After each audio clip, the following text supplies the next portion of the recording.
আমরা মেঘরাজ্যে চলে আসছি। ওই যে দূরে হয়তোবা ওই পাহাড়ে যাওয়া পর্যন্ত সন্ধ্যা হয়ে যাবে। ওই যে দূরে দূরে ওই অবস্থানে, এখান থেকে এখানে সম্পূর্ণ মেঘরাজ্য। কুয়াশা না কিন্তু, এদিকে দেখো, এদিকে কোনো কুয়াশা নাই, একদম নিট অ্যান্ড ক্লিন। এদিকে কিন্তু মেঘ, এদিকে কোনো মেঘ না, ওই যে ওটা কিন্তু মেঘ, একদম নিট অ্যান্ড ক্লিন। এটা কুয়াশা না কিন্তু, কুয়াশা ভেবে ভুল করবেন না।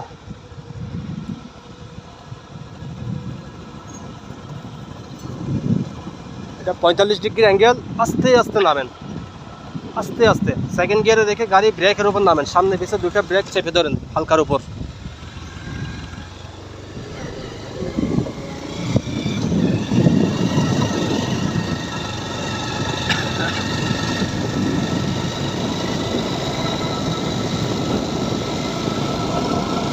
উপরের দিকে উঠছি আমরা। চাকমা দাদারা খুব পরিশ্রমী, মাইলকে মাইল খাটে তারা, আর আমরা গাড়ি দিয়েও কভার করতে পারি না। আর দাদারা 5 কিলো 10 কিলো প্রতিটা দিন এই যে আসতেছে, তারা পরিশ্রম করে।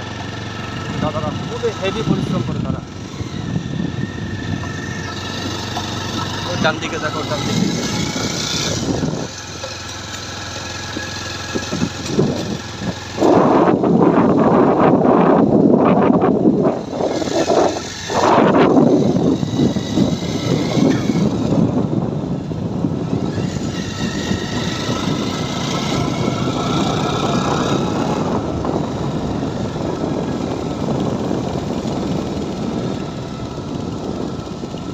সাবধান, আমরা ভালো অবশ্য আমরা চালুর দিকে নামছি।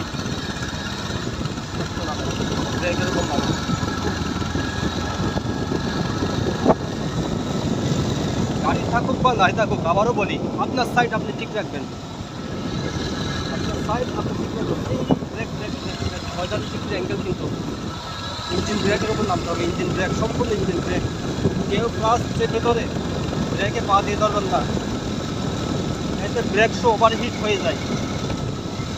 ব্রেকের ডিস্ক প্লেট ওভারহিট হয়ে যায়, গরম হয়ে যায়, টাল হয়ে যাবে এবং ব্রেক শো হয়ে যায়। এটা করা যাবে না। আপনারা ইঞ্জিন ব্রেক করবেন না, ইঞ্জিনের কোনো সমস্যা নেই, ইঞ্জিন ব্রেকে নামবেন। সম্পূর্ণ ইঞ্জিন ব্রেকে নামেন। এইভাবে মিনিমাম 1 কিলো রাস্তা ইঞ্জিন ব্রেক করুন, নামবেন। একটা গাড়ি আসে মনে হয়।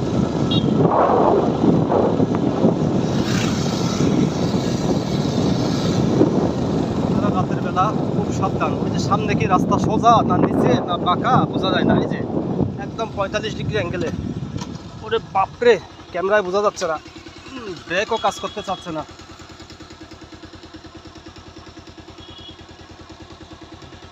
এই যে বাম দিকে দেখেন, এটা এখান থেকে মেঘ পাহাড় শুরু। এখানে পৌঁছাতে পৌঁছাতে হয়তো বা অন্ধকার হয়ে যাবে।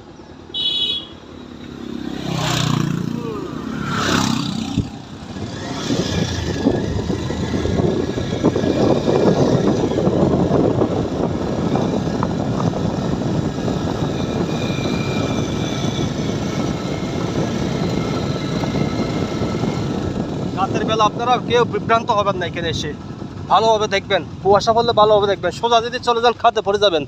আপনার রাস্তা কিন্তু ডান দিকে, এই ভুল কেউ করবেন না, গাড়ি আস্তে চালাবেন। এটা কিন্তু খুব টপ লেভেলের রাস্তা, অনেক উপরের রাস্তা, পাহাড়ের চূড়ার রাস্তা কিন্তু এটা। জানিয়ে পাবে সম্পূর্ণ খারাপ।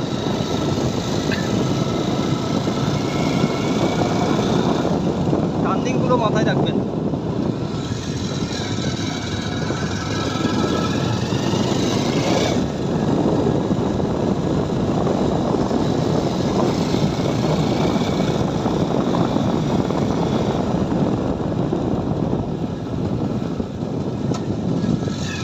আমার নতুন ইউটিউব চ্যানেল এস রিগান ব্লগ, এখনও কোনো আমি ভিডিও দিইনি। চ্যানেল খোলা হয়ে গেছে, পরবর্তীতে দিব।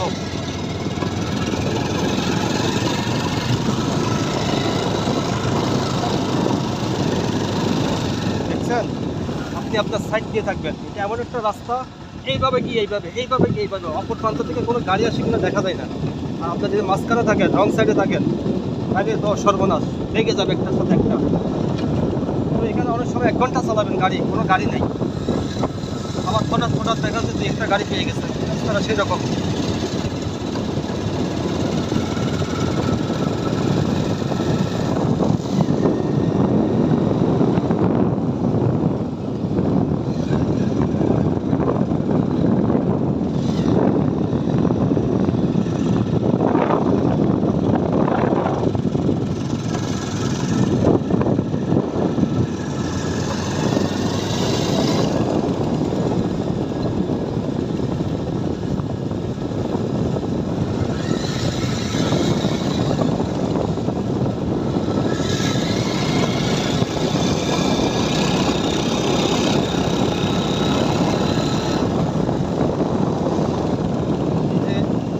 টার্নিং, তারপর ওদিক থেকে গাড়ি আসবে কিন্তু সে আমার সাইড নিয়ে, যেহেতু তার সাইডে গর্ত, এগুলো খেয়াল রাখতে হবে।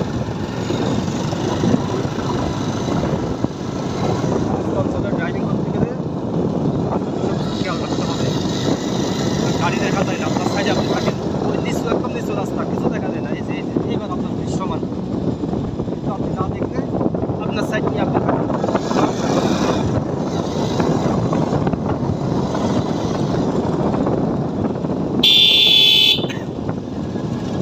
অরবদের পাঁচিল দেখতেন, একটু সন্ধ্যা ঘনিয়ে আসছে, পাঁচিল দেখতেন দেখা যাবে। এইবার এটা এমন একটা পয়েন্ট, আপনি এই রাস্তা ধরে যদি ডান দিকে যান, থানচি, রোমা, রোয়াংচরি, নীলগিরি সব রাস্তায় যেতে পারবেন এই রাস্তা। আর এই দিক দিয়ে যদি যান হাতের বামে, আপনি বান্দরবন শহর মিনিমাম 1-150 কিলোমিটার রাস্তা অতিক্রম করতে হবে, তারপর আপনি কক্সবাজার রোড পাবেন। 1 থেকে 150 কিলোমিটার এদিকে গেলে কক্সবাজার রোড পাবেন, হাইওয়ে। আর একটু বেশি হতে পারে আইডিয়াল কমে। আর ওইদিকে গেলে আপনার থানচি, রোমা, রোয়াংচরি সব মিলে 300-400 কিলোমিটার পথ। সোজাসুজি হিসাব করলে 200 হবে, আর একটু আঁকা বাঁকা পথ বেঁধে আমি 400 কিলোমিটার বললাম।